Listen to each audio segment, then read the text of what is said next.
বেংগলোৰ বৰষুণ দি আছে, পুৰা ধামাকা বৰষুণ দি আছে।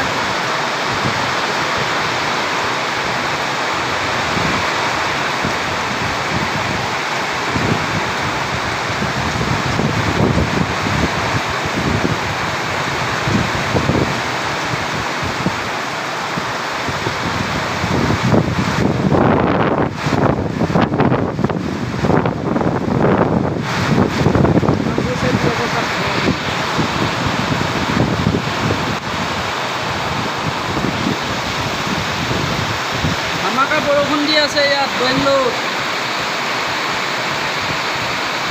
সৰু সৰুকৈ বতাহও মাৰি আছে, বৰষুণো দি আছে।